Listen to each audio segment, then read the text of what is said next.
Hello, hello. Welcome to the last problem of the day. Assuming that we're still in the year 2020 and it's April 13th for first period. Anyways, we've got our last problem. We have A, B, C, D, E, F, G, H is a cuboid. 12 centimeters long, 8 centimeters wide, and 8 centimeters high. So cuboid, Google it, you can learn a little bit about it, but it's not a cube because, as you should know, a cube has squares for all the sides. A cuboid is just similar to a cube. So this is essentially just a rectangular prism, but a rectangular prism is a cuboid. Just things to think about. So really quick before we start solving for part A, if you read through part A, B, and C, you should get an idea of what little small diagram we want to draw off to the side here. So we need to calculate the length of DF, which goes across the bottom. Let me draw that in real quick. So DF, that diagonal right there. We need to find the length of diagonal DG. So let me draw another one real quick. DG is up here.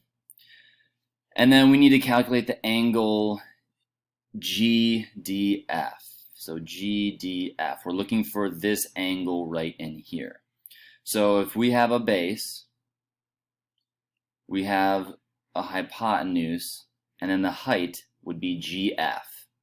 So I'm going to do two things really quick. I'm going to label the 12, 8, and 8 on this cuboid, and then I'm also going to draw a little diagram off to the side, triangle DGF, so that we can work with that. Alright, so I've got this triangle DFG. We need to calculate the length of DF, so let's figure out what we know. We do know the height is 8 centimeters, so GF is 8. I'm going to go ahead and label that. And then we don't know DG, that's what we're trying to solve for part B.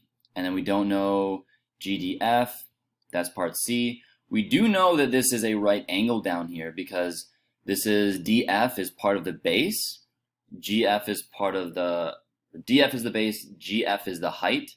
So this does create a right angle.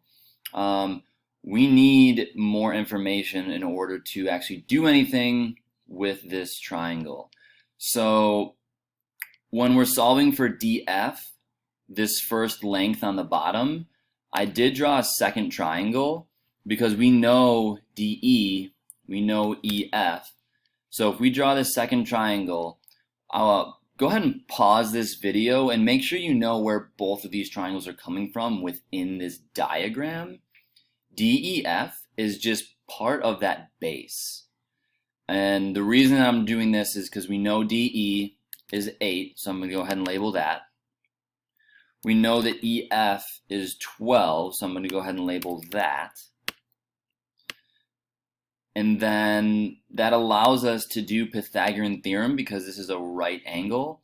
We can do Pythagorean theorem to solve for DF. So we're going to solve for, let's just call that X right here. Solve for X, which is DF. And then we're going to use that value up in this triangle up top. That's going to allow us to solve for that diagonal DG and then eventually get that angle. So take a couple minutes, go ahead and use this second triangle right here to solve for DF. I'm going to show my work over here and have my answer. I'm not really going to explain that too much because you can do Pythagorean theorem. We've done that a few times. So the Pythagorean theorem, a squared plus b squared equals c squared. Took the square root of both sides. I got my value. For A, you're fine to do 3 sig figs, 14.4 centimeters. Make sure you have the units. But you do want to use this exact answer when you put this DF value up in this triangle up top. So we want to use the full 14.422, so on and so forth. So I'm going to go ahead and copy and paste that. now that we have DF up here,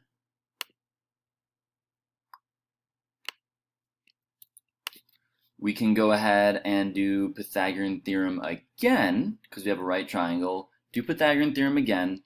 We'll get the length of DG. That'll be our answer for part B. So let's do that real quick. Using Pythagorean theorem, you should be able to come up with our exact answer of 16.4924225 ... etc. or 3 sig figs 16.5. When I paste this value up in my diagram up here, I want to use that full answer. So the reason for that is because I still need to do more work for this problem. So I now have all 3 sides of this triangle, and my goal for part C is to calculate angle GDF. So angle GDF, let's call that X. Let's figure out where X is. So GDF, that middle letter is the vertex, so D is the vertex. This is the value of X that we want to find.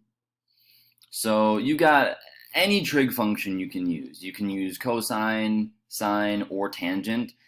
Whichever one you use, you're going to set up a different ratio, and you should know that we're solving for X, which is an angle, so we want to do an inverse function.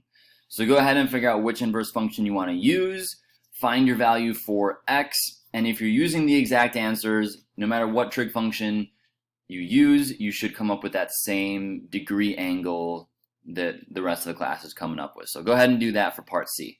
So I went ahead and used sine, the inverse sine function. Since 8 is like a totally exact answer, and we got it from the information given in the beginning of the problem, I wanted to use that in another side. So sine allowed me to use the opposite in the hypotenuse. If you wanted to do tangent, you could have done that, opposite over adjacent. You could definitely do cosine, and you would just be using 2 answers that we came up with through our work. Either way, you should come up with your degrees. 29.0 degrees is the measure of angle GDF. You want to make sure that you have 0.0, because with 3 sig figs, if you just put 29, that's only 2 sig figs. That 0.0 tells us it's 3. The number after that 0 was a 1.